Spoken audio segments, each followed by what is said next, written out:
श्रद्धेय डॉक्टर साहब से प्रार्थना करूंगा कि हमें मार्गदर्शन देंगे। आगे हम सब लोग आपके सहारे हैं, सब कुछ हमें आपसे मांगना है। हम आपको कुछ दे नहीं सकते, लेकिन बार बार आपसे मांगना है, बार बार आपको परेशान करना है। शायद 36वां बार आपको फोन कर दिया होगा हर महीने, तो हमने आपको परेशान किया होगा। हम सेवा प्रार्थी हैं। आदरणीय डॉक्टर कमर सीधी कर लें, दोनों हाथ गोद में रखें, प्रार्थना करें कि हमारी बुद्धि सन्मार्ग की ओर चले। गायत्री मंत्र सद्बुद्धि की प्रार्थना का मंत्र है और परम पूज्य गुरुदेव ने उसे गुई कंदराओं से, गुफाओं से निकाल करके बाहर लाया। लोगों ने उसको छिपा दिया था कि नहीं, केवल ब्राह्मण ही कर सकते हैं और कोई नहीं कर सकता, नारी भी नहीं कर सकती, केवल पुरुष कर सकते हैं। तो ऐसे में गायत्री मंत्र को जन जन के लिए सुलभ बना करके घर घर में पहुंचा देना, ये बहुत बड़ा पुरुषार्थ है। इसलिए उनको इस युग का विश्वामित्र कहा जाता है। उनका ध्यान करते हुए, सूर्य का ध्यान करते हुए गायत्री मंत्र हमारे साथ साथ बोलें।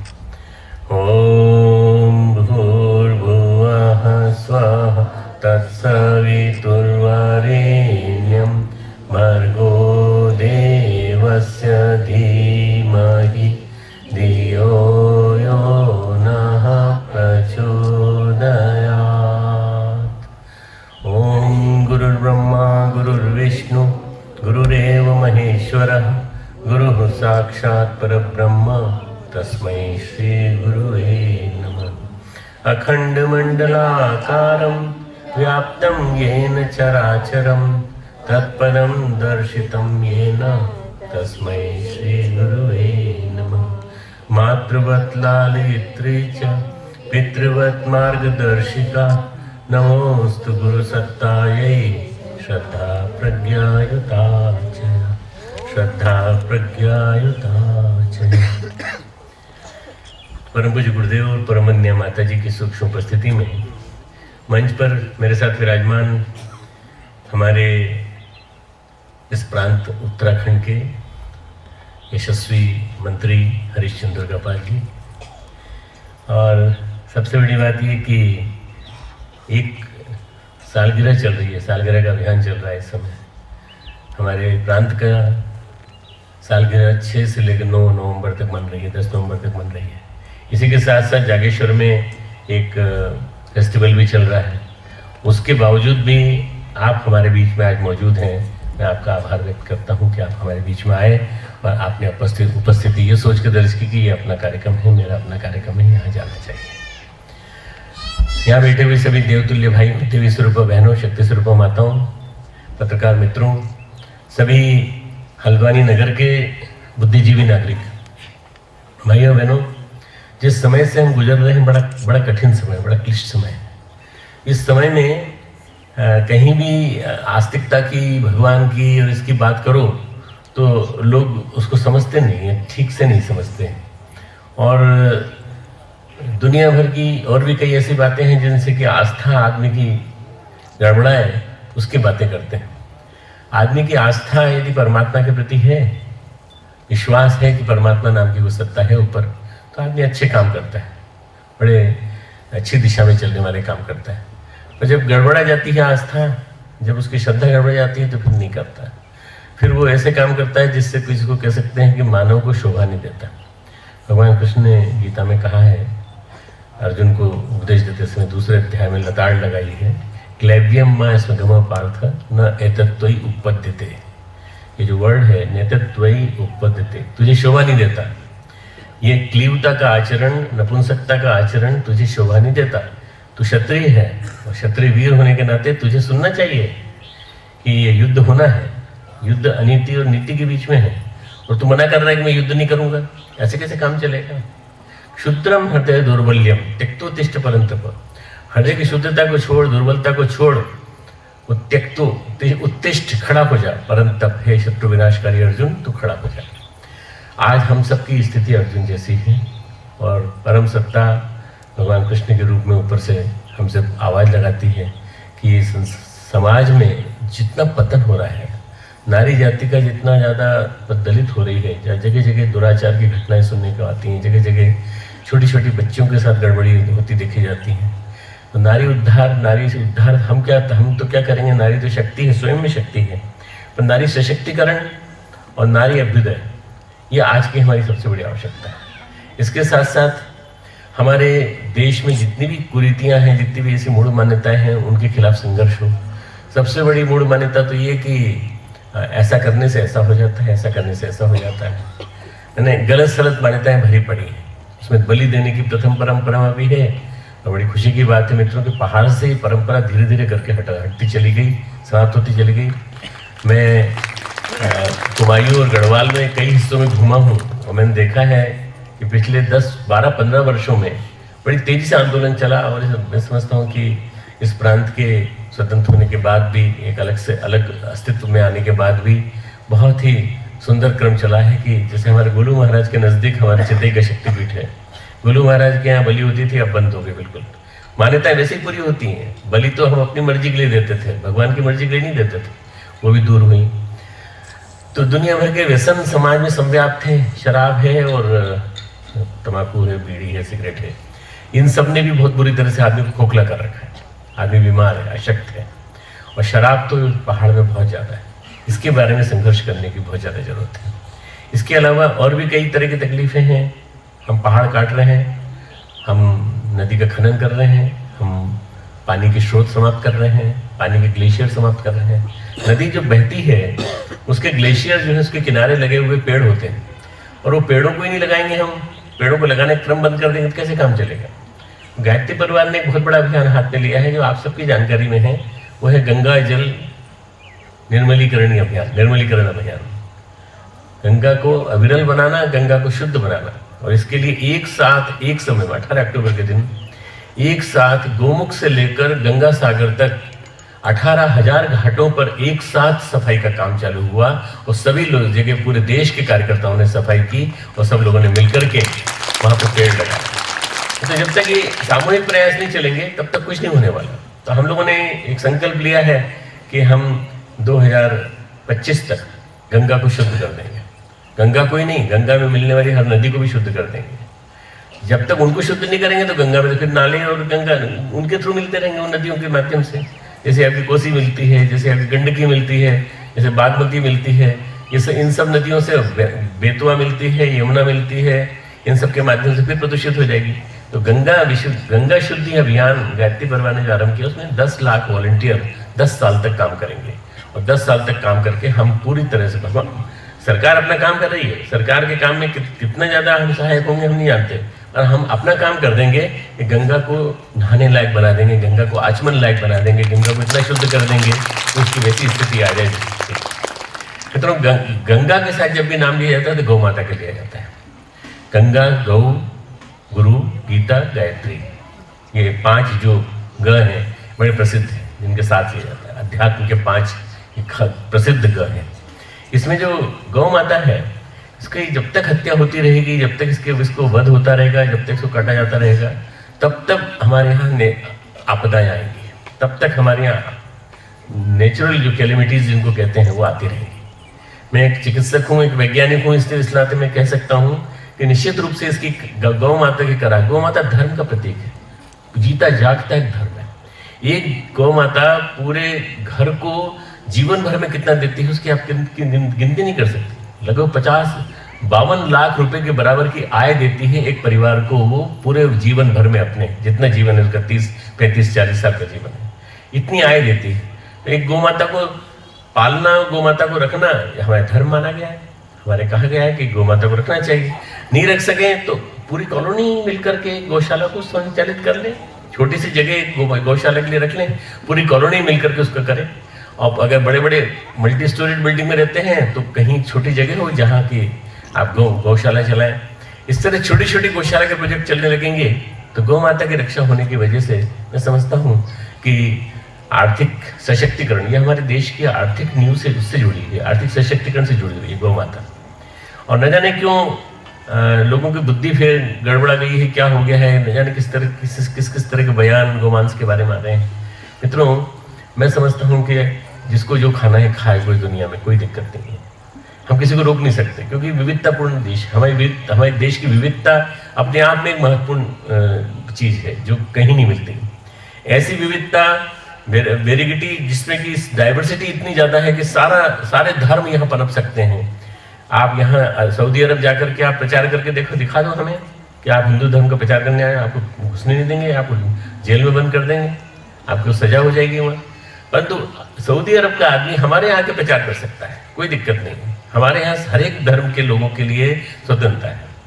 हम अमेरिका गए, अमेरिका में क्रिश्चियन लोगों के बीच में प्रचार किया, हमारे शिष्य बन गए, योग अपनाते हैं जीवन में और योग ध्यान करते हैं। और अब तो गौशालाएं खुलने लगी हैं, अमेरिका में, कनाडा में, सब जगह गौशालाएं खुलने लगी हैं। लेबोरेटरी बनवा दी हमने ब्रह्मचर्य संस्थान के मॉडल पे वहाँ पर। तो ये हमारे देश की अपनी स्वतंत्रता है, जिसकी वजह से हम लोग इतना काम कर सकते हैं। जब अपने देश में इतनी स्वतंत्रता है तो फिर खाने की भी स्वतंत्रता है कि जो खाना चाहो खाओ, किसी के लिए रोक नहीं। तो गौमांस के ऊपर नहीं, गौमांस पर कोई किसी तरह का समझौता नहीं हो सकता, क्योंकि ये जो पूजा की वस्तु है उसको खाओगे आप, जो पूजा की वस्तु उसको काट के खाओगे आप। इसलिए मैं समझता हूँ कि गौ माता के बारे में एक पूरी सार्वभौम मान्यता बननी चाहिए। मैं प्रधानमंत्री से मिला हूँ, 2-3 बार मिला हूँ, तो पूर्व प्रधानमंत्री से मिला था, अभी वाले प्रधानमंत्री से मिला हूँ, और मैंने उनसे ये भी कहा है, मैंने कहा कि आप किस चीज़ का इंतजार कर रहे हैं, कब प्रतीक्षा कर रहे हैं, आप जल्दी से जल्दी गोवध को पूर्णतः निषेध कर दीजिए। पूरे भारत में कहीं भी गोवध नहीं है। ये जो भूकंप के हिचकोले आते हैं ना, ये गोवध होने के कारण, होते रहने के कारण आते हैं। इसलिए हमें रोकना पड़ेगा, कायम गौ माता की रक्षा करनी पड़ेगी। और उस दिशा में पहला ये प्रयास जो हल्द्वानी के इस क्षेत्र में, हमारे हल्दूचोड़ के क्षेत्र में हमारे बसंत ने किया है, मैं उसके लिए उसकी बहुत शाबाशी देता हूँ, उसको बहुत बधाई देता हूँ। और माननीय दुर्गापाल जी हमारे तो बहुत पुराने मित्र रहे हैं। परम पूज्य गुरुदेव के संरक्षण में आपने बैठ करके अनुष्ठान किया है, और वहाँ आप आए भी, रहे भी, 9 दिन भी रहे हैं। और इसके अलावा मैं इनको अपना गायत्री परिवार का परिजन मानता हूँ, मंत्रिमंडल के तो हैं ही, मैं तो गायत्री परिवार के परिजन, मैं ऐसा मानता हूँ। और ऐसा मान करके मैं कह सकता हूँ कि आप राजनीति के प्लेटफॉर्म से भी इसी बात को मेरी तरह से उठाइए, उठा करके आप ये बताइए कि भाई और किसी का ले लो, कोई फर्क नहीं पड़ता, परंतु गौमांस को एक तरह से वर्जित कर दिया जाए टोटली। कहीं भी किसी भी तरह की उत्तेजक बातें न की जाए। सहनशीलता हमारे देश की शान है, हमें सहनशील होना होगा, और हमें सहनशील बन करके सबको साथ लेकर के चलने की बात सोचनी पड़ेगी। गायत्री परिवार की युग निर्माण योजना 100 सूत्री है, 100 सूत्रों को साथ लेकर चलती है। उसमें ये गोरक्षा का आंदोलन भी है हमारा, जिसमें हमारे परम पूज्य गुरुदेव ने स्वयं गौ माता की 24 साल तक सेवा की, और 24 साल तक उनको जौ खिला करके, उनकी जो गोबर में निकलते थे उनको निथार करके, उस जौ को पीस करके मट्ठे के साथ खा करके उन्होंने उतना सही भोजन करके 27 साल तक किया। 24 साल भी नहीं, 3 साल स्वतंत्रता संग्राम सेनानी रहे, इसी वजह से 27 साल तक खा के अपने आप को उन्होंने मजबूत बनाया, अपने शरीर को सशक्त बनाया। ऐसे तपस्वी की संतानें हो आप लोग, ऐसे तपस्वी परम पूज्य गुरुदेव हमारे हैं, जिन्होंने कितना बड़ा काम किया। और उन्होंने हिमालय को अपना अभिभावक कहा, हिमालय मेरा अभिभावक है, हिमालय पारस की तरह से मैं जाता हूँ, छू के सोना बन जाता हूँ, मैं आ जाता हूँ। न जाने कितनी बार हिमालय गए, न जाने कितने बार हिमालय होके आए।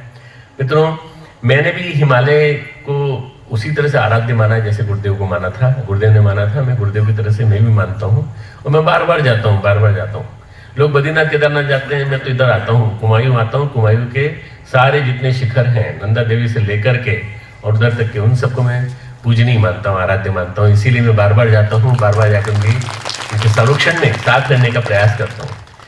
लोग इसको भले पिकनिक समझते हो, पर तो ये पिकनिक नहीं है। वास्तव में हिमालय में देवी सत्ताओं का निवास है, विशेष रूप से देवात्मा हिमालय, जो हमारा कैलाश मानसरोवर से लेकर के, जो हमारा ये जो हमारे रावत जी का कौन सा इलाका है, वो धारचूला से लेकर के और यमुनोत्री तक का जो बेल्ट है, ये पूरा का पूरा, ये पूरा पवित्र हिमालय है, ये पवित्रतम हिमालय है। न जाने कितने अगणित देवियों के मंदिर हैं, न जाने कितने अगणित शिवालय हैं, न जाने कितने अगणित यहाँ पर हमारी वो पुरानी धरोहर संपदा हमारी यहाँ छिपी पड़ी है। इन सबको संभाला जा सके ऐसा प्रयास गायत्री परिवार का है, शांतिकुंज का है। इसी में एक मुंशियारी में हमने अपना, मुंशियारी को आप बना देंगे पर्यटन केंद्र बना देंगे, पर मैं उसको चाहता हूँ साधना स्वावलंबन का केंद्र बनाना चाहता हूँ। वहाँ पे साधना भी हो, वहाँ बैठ करके लोग हिमालय के सामने बैठ के साधना करें। तो एक 5 मंजिल का एक पूरा भवन बनाया है, क्वेक प्रूफ बेल्ट है पूरा, और छोटी छोटी झोपड़ियाँ और बना रहे हैं। एक बड़ा हॉल बनाया है जिसमें कि स्वावलंबन का तंत्र चलाएंगे, जिसमें कि आपके सारे जितने प्रोडक्ट्स हैं वो सब बनेंगे। और मैं समझता हूँ कि माननीय दुर्गा पाल जी ने जो लघु उद्योग के जो कर्मों को जितना भी प्रचलित किया है, उनको हम वहाँ से सारी के सारी जितनी वहाँ की महिलाएं हैं उनको रोजगार भी देंगे, वहाँ के लोगों को भी हम रोजगार देंगे पूरी तरह से। तो इस तरह से एक बहुत बड़ा तंत्र खड़ा होने जा रहा है जिसका मैं उद्घाटन करने के लिए जा रहा हूँ। परसों उद्घाटन कर दूंगा उसका। उसके बाद आप लोग सब जब चाहें तब जा सकते हैं, आप देख के आ सकते हैं कि किस तरह से हमने एक आश्रम बना दिया। आश्रम वहाँ बनाना बड़ा मुश्किल था, बहुत कठिन था। एक कांच को भी हल्द्वानी से ले जाना पड़ता था, छोटा सा कांच, बड़ा कांच, बड़े बड़े। पर हमने क्या किया है, 12-12 फीट के 24-24 फीट के ग्लास यहाँ से शिफ्ट किए हैं वहाँ पर। और एक देवी सत्ता की कृपा थी कि एक कांच भी नहीं टूटा यहाँ से लेके वहाँ ले गए। 12 mm का ग्लास, 14 mm का ग्लास, बड़े बड़े मोटे मोटे ग्लास हम लोग ले गए ताकि सब लोग जहाँ से देखें उनको हिमालय के दर्शन हो और कुछ न हो। आप लोग आइए और वहाँ आके दर्शन कीजिए, आपको साधना करने में आनंद आएगा। गायत्री 4-5 ग जो बोले नहीं में, गायत्री साधना का बड़ा महत्व है, विशेष रूप से हिमालय में। अगर हिमालय में साधना करेंगे तो साधना से ऊर्जा मिलेगी, संरक्षण मिलेगा और आपको बहुत शक्ति मिलेगी। इसलिए वहाँ हम 5-5 दिन के सत्र आयोजित करेंगे, 5-5 दिन के 4 सत्र, 10 दिन के लिए गैप रखेंगे। फिर उसके बाद 5-5 दिन के 4 सत्र महीने में। आपको मालूम है कि ठंड बहुत पड़ती है मुंशियारी में, बहुत ज़्यादा ठंडा रहता है, विशेष रूप से नवंबर, दिसंबर, जनवरी, फरवरी। तो मार्च से शुरू करेंगे, मार्च के बाद। और उसके बाद फिर पूरा 8 महीने जो है हम लगातार शिविर चलाते रहेंगे। आप लोगों को सबको भागीदारी का आह्वान करता हूँ। हल्द्वानी के जितने भी हमारे नागरिक यहाँ बैठे हैं, जितने भाई बहन बैठे हैं, उन सभी को आमंत्रित करता हूँ कि आप सब आइए वहाँ पर और देखिए उस स्थान को। आपको लगता है कि कोई अच्छा काम चल रहा है तो उस काम के लिए अगर आप देना चाहते हैं उस इच्छा से तो दीजिए।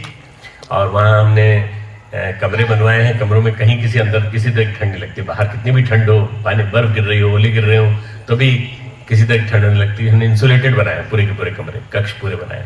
और अभी झोपड़ियों को भी बना रहे हैं, छोटी छोटी झोपड़ियाँ बना रहे हैं, वो भी पूरी तरह से इंसुलेटेड बना रहे हैं। तो मैं चाहूँगा कि हमारे माननीय दुर्गा पाल जी हमारे मुख्यमंत्री को लेके आए। मुख्यमंत्री का इलाका है वो, तो मुख्यमंत्री के साथ कभी आप वो पधारें और मुंशियारी का वो केंद्र उनको दिखाएं, स्वावलंबन केंद्र, तो बहुत सुंदर होगा। मैं आप सबसे आह्वान करता हूँ, आमंत्रित करता हूँ कि मैंने जितनी बातें कही हैं इनका आप भी ध्यान रखिएगा। अगर हमारा धर्म जिंदा रहेगा, अध्यात्म जिंदा रहेगा, आस्तिकता जिंदा रहेगी, गौ माता के प्रति आस्था जिंदा रहेगी, गायत्री के प्रति आस्था जिंदा रहेगी, तो सब जिंदा रहेगा, नहीं तो सब समाप्त हो जाएगा। हमारे बच्चों में संस्कार समाप्त होते चले जा रहे हैं। बाल संस्कार शालाओं का क्रम चलना चाहिए, जगह जगह बाल संस्कार शालाएं खुलें। यहाँ पर एक विश्वविद्यालय भी चलता है। बाल संस्कार शालाएं हमारी करीब 1.5 लाख की संख्या में पूरे देश में चल रही हैं। 1.5 लाख बाल संस्कार शालाओं का मतलब ये हो गया, एक में 12-12 बच्चे होते हैं, तो इसका मतलब हो गया कम से कम 15 लाख बच्चे अभी संस्कारित हो रहे हैं। ये कम है। हम चाहते हैं 1 करोड़ बाल संस्कार शालाएं पूरे देश में चले। 1 करोड़ बाल संस्कार शाला। घर में रहने वाली महिलाएं क्या कर सकती हैं? कुछ नहीं कर सकती, 2 घंटे क्लास तो ले सकती हैं, कुछ नहीं। सैटरडे संडे आप सैटरडे संडे को संस्कारों की प्रक्रिया को संपन्न करिए और बच्चों को सिखाइए माता पिता का सम्मान क्यों करना चाहिए, घर में हमको क्यों कैसे रहना चाहिए। इन सब बातों के बारे में हम लोगों ने प्रयास किया है। शांति कुंज हरिद्वार इन सब गतिविधियों को निरंतर क्रियान्वित करता रहता है। अभी हमने युवा क्रांति वर्ष घोषित किया है। इस वर्ष को युवा मंडल जगह जगह बने और युवाओं के माध्यम से हम कुछ ऐसा काम करके दिखाएं जिससे कि देखते देखते परिवर्तन दिखाई पड़े। हल्द्वानी क्षेत्र में बहुत सारे लोग ऐसे हैं जो कुमायूं से और गढ़वाल से, उधर से भी, गढ़वाल से जो उतरता है वो देहरादून में उतरता है या हरिद्वार में उतरता है, और कुमायूं में जो ऊपर से उतरता है पहाड़ से वो हल्द्वानी में उतरता है और यहाँ सेटल हो जाता है, एस्टेब्लिश हो जाता है। मैं कई घरों में गया, बैजनाथ में, कपकोट में, इस इलाकों में मैं गाँव में गया, गाँव में ऊपर तक गया। मैंने पूछा भाई घर खाली क्यों है? बोले सब घर खाली छोड़ के चले गए। मैंने कहा सामान तो रखा है इनका थोड़ा थोड़ा, पर कभी कभी आते हैं, कभी कभी पारिवारिक उत्सव होते हैं तब आते हैं, तो ये इनका काम आता है, तो बाकी हल्द्वानी चले गए। शहरीकरण की जिंदगी में आपको क्या आनंद आएगा? जरा पहाड़ का आनंद लेके तो देखो, जरा ऊपर तो आके रहो। अगर आपने निर्जन कर दिया पहाड़ों को तो हमारी एक महत्वपूर्ण बॉर्डर, चाइना की बॉर्डर हमारी पूरी निर्जन हो जाएगी। तो इसलिए मैं तो आह्वान करता हूँ सभी से कि भाई गांव बचाना है तो उसको गांव को जिंदा करना पड़ेगा, और गांव को जिंदा करने के लिए दुर्गा पाल जी के मंत्रालय से बढ़िया कोई मंत्रालय नहीं हो सकता। लघु उद्योग, स्वावलंबन, मैं समझ रहा हूँ स्वावलंबन को जिंदा करना पड़ेगा हमको, पूरे हर ग्रामीण क्षेत्र में स्वावलंबन का काम। और देखते देखते कुछ खेती भी हो, कुछ ये भी हो, कुछ जैविक खेती भी हो, गौ माता की रक्षा भी हो, एक गाय वहाँ हर घर में आदमी रखे, तो देखते देखते गाँव जिंदा रहेंगे। गाँव जिंदा रहेंगे तो गढ़वाल जिंदा रहेगा, कुमायूं जिंदा रहेगा। उत्तराखंड में मुझे 40 साल हो गए।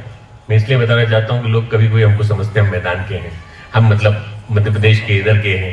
अभी हम उत्तराखंड के हो गए, उत्तर पहाड़ी जैसा शक्ल नहीं, तुम क्या करें, परंतु है तो पहाड़ी पूरी तरह से, उत्तराखंड के हो गए तो उत्तराखंड की मानो ना पूरी तरह से, और उस वैसा मान करके आप हमसे परामर्श लो, हमसे मार्गदर्शन लो, और हमारे से जो को आपको चाहिए हो।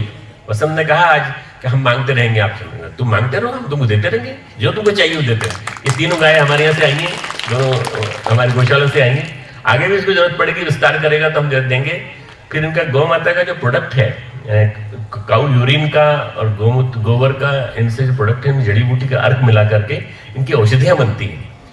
असाध्य से असाध्य, कम से कम मेरे पास 30 केसेस ऐसे हैं कैंसर के जिनको मैंने ठीक किया है, केवल इसके गोमूत्र के अर्क के माध्यम से।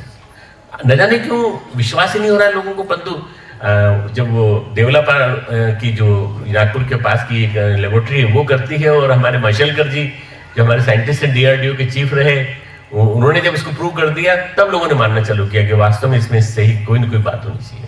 गोमूत्र और प्राणियों के मूत्र जैसा नहीं होता, गोमूत्र औषधि है, पूर्णतः औषधि है। उसका यहाँ अर्क बनेगा अगले दिनों, अर्क बनने के साथ साथ उसकी वटिका बनेगी, और वटिकाएं बनेंगी तो वटिकाओं के माध्यम से लोगों को उपचार दे सकेंगे। हम हल्द्वानी को पूरा निरोग तो नहीं कर सकते, क्योंकि उनके जीवन जीने की पद्धति बड़ी आधुनिक है, मॉडर्नाइज्ड है। तो हम ये चाहेंगे कि अगर वो कुछ दिन के लिए यहाँ के गौ माता की सेवा करें और उसके अलावा गौ माता से जुड़ी हुई औषधियों का सेवन करें, तो मुझे पूरा विश्वास है कि हल्द्वानी पूरा निरोग हो जाएगा और किसी तरह की एलोपैथी दवाओं की जरूरत नहीं पड़ेगी। केवल हल्द्वानी क्यों, पूरा उत्तराखंड, पूरा कुमायूं क्षेत्र, पूरा पहाड़ का बेल्ट, इसको हम निरोग कर सकते हैं। मैं अपनी मंगल कामना व्यक्त करता हूँ। बसंत ने अकेले प्रयास किया है और बहुत मेहनत की है। बसंत के प्रयास के लिए, बसंत की लगन के लिए मेरे पीछे लगा रहा, कंटिन्यूस लगा रहा। मैं पहले भी एक बार आके भूमि पूजन कर चुका हूँ, फिर उसके बाद आज मैं आया हूँ तुम्हें इसका शुरुआत कर दी मैंने। अब आगे बढ़ाने का काम इसका है, मदद हम देते रहेंगे, इसको जो भी चाहिए इसको मदद देते रहेंगे, उसको मिलेगा।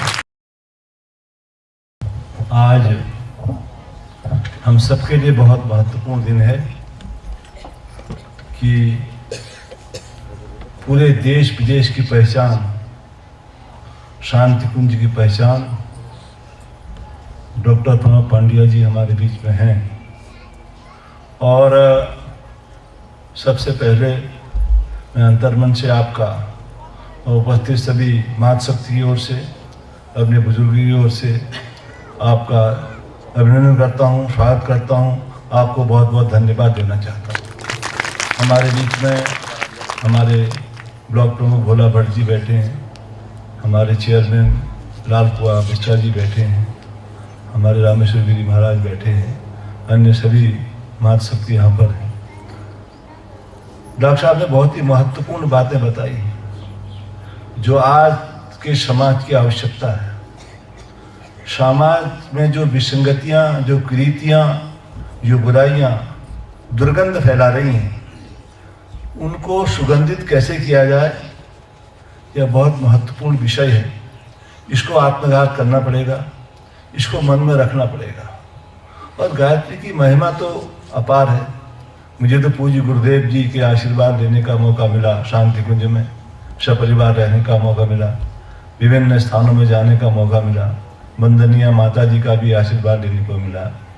और उसी प्रेरणा के स्वरूप गायत्री शक्तिपीठ हरदुचौर, मुझे याद है डॉक्टर साहब पहले भी आए थे वहाँ शक्तिपीठ में, और मुझे याद है ये 1 एकड़ ज़मीन हमने एक रात में ये दिलाई थी।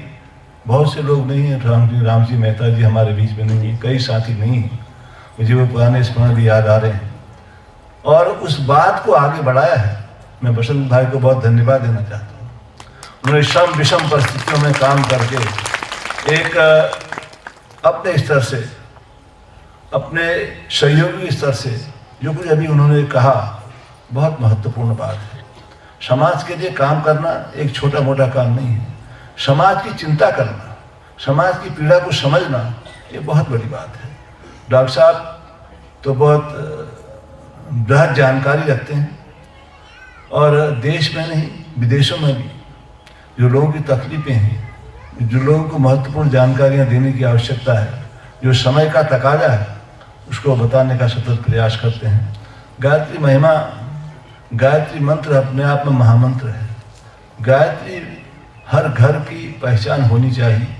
ये बहुत बड़ी बात है और सबको समझना पड़ेगा। जिस दिन वो समझ जाएंगे तो निश्चित से हमारे बुराइयों की धुलाई हो जाएगी। जैसे कपड़े की धुलाई हो जाती है साबुन से, वैसे ही विचारों, गंदे विचारों की धुलाई, अच्छे विचार जब हमारे अंदर आ जाएंगे तो बुरे विचारों की धुलाई हो जाएगी और साफ हो जाएंगे। इसकी आवश्यकता है। आज विसंगतियाँ पैदा हो रही समाज में, परिवार में, घर में। क्या हो रहा है, क्या हो रहा है? कभी कभी बड़ी तकलीफ होती है, कभी पीड़ा होती है कि हो क्या रहा है। जो हमारे महापुरुष हैं, संत हैं, जो जानते हैं दर्द को, वो कह रहे हैं, चिल्ला रहे हैं, हो क्या रहा है, कहाँ जा रहे हैं आप, किस रास्ते चल रहे हैं आप, कौन सा रास्ता आपने पकड़ रखा है, इससे क्या कल्याण होने वाला है। तो कभी कभी बड़ा नुकसान हमको देखते हुए भी हम उस रास्ते को भूल नहीं पा रहे हैं। तो ये हमको विचार करना पड़ेगा ऐसे अवसरों पर। मैं ज़्यादा कुछ न कहते हुए, डॉक्टर साहब ने बहुत कुछ कहा है, उनके बाद विशाल अनुभव है, विशाल हृदय है, विशाल अनुभव है और विशाल काय उनका काम है, पूरे विश्व में उनका काम है। तो जगह जगह के अनुभव का एक स्रोत ज्ञान का आपके पास है। तो आपने समय निकाला हल्दूचौड़ ग्रामीण क्षेत्र में आने का। मैं तो यहीं आपका सेवक हूँ, इस जनता का सेवक हूँ और इस गायत्री परिवार से जुड़ने का मुझे भी बहुत पहले, बहुत पुरानी बात हो गई है, समय मिला है। समय बदलता है थोड़ा, लेकिन समय बदल जाए लेकिन आदमी को बदलना नहीं चाहिए। हमने ये देखा शांति कुंज में व्यवस्थाएं बदल जाती लेकिन आदमी नहीं बदलते हैं। आदमी परिपक्व होता है, मजबूत होता है, ताकतवर होता है, विचारशील होता है और काम के प्रति, कर्म के प्रति समर्पित होता है। उसका उदाहरण आज यहाँ पर भी देखने को मिल रहा है। क्योंकि समय की बाध्यता है। डॉक्टर साहब को अभी जैसा उन्होंने स्वयं कहा है वहाँ एक कार्यक्रम में जाना है और निश्चित रूप मुझे भी कल कार्यक्रम में जाना है। तो आपने अपना अमूल्य समय दिया इस क्षेत्र को और अपनी वाणी के माध्यम से बहुत से विचार दिए। उनको आत्मघात करने की आवश्यकता है। गौ माता के बारे में कहा है, रक्षा करो। तो गौ माता हर घर में होनी चाहिए, किसान परिवारों के घरों में आज आवश्यकता है। तो उसकी उपयोगिता, उसके यूरिन की उपयोगिता, उसके गोबर की उपयोगिता, दूध तो हमारे घर की आवश्यकता है। हमारे घर में लिपाई पुताई पहले गोबर, गाय का गोबर लाओ कहते हैं, पूजा पाठ होती गाय का गोबर लाओ कहते हैं। कितना महत्व है। तो गाय का अपने आप में बड़ा महत्व है, ये हम सबको समझना है। मैं उसमें ज़्यादा कुछ कहना नहीं चाहता हूँ। मैं पुनः डॉक्टर साहब का अंतर्मन से स्वागत करते हुए, अभिनंदन करते हुए मैं निवेदन करूँगा, फिर कभी समय मिले तो अपने चरण पूरा दिन कभी समय मिले तो आपने कहा कि पूरा दिन दूंगा, हमें बहुत अच्छा लगेगा और क्षेत्र के लोगों को भी अच्छा लगेगा। इस अवसर पर हमारे और हल्द्वानी से और शहरी क्षेत्र, ग्रामीण क्षेत्र, उधम सिंह नगर सहित विभिन्न जनपदों से भी मातृशक्ति आए हुए हैं। हमारे पत्रकार बंधु हमारे बीच में हैं, प्रिंट मीडिया, इलेक्ट्रॉनिक मीडिया के, जो आपकी बात को, आपकी आवाज़ को, जो आपकी आवाज़ की आवश्यकता आज समाज में पहुंचाने की, उसको पहुंचाएंगे। मैं उनका भी सम्मान करता हूँ, आदर करता हूँ। इन्हीं शब्दों के यहाँ की जनता आए हुए हैं। बोले गायत्री माता की आदरणीय ओम शांति। आपने बहुत बहुत धन्यवाद। आदरणीय श्रद्धेय डॉक्टर साहब, यहाँ के पहले घृत का, जो यहाँ का घृत बना है उसको अखंड ज्योति के लिए, शांति कुंज के अखंड दीपक के लिए समर्पित किया जा रहा है, उसको स्वीकार किया है आदरणीय डॉक्टर साहब ने। और यहाँ के जो कंडे हैं, जो गोबर, यहाँ से गोबर से और हवन सामग्री मिला के पहला प्रोडक्ट हमने शुरुआत कर दिया अभी 5 दिन के अंदर। तो ये बहुत अच्छी सुगंधित और यहाँ के शांति कुंज की हवन सामग्री आदि है और आधा ये है। ये आप लोगों के लिए कुछ दिन में उपलब्ध होगा। धीरे धीरे हम लोग इस तरह की चीज़ें जो देसी गाय से प्रोडक्ट से हम लोग तैयार करेंगे।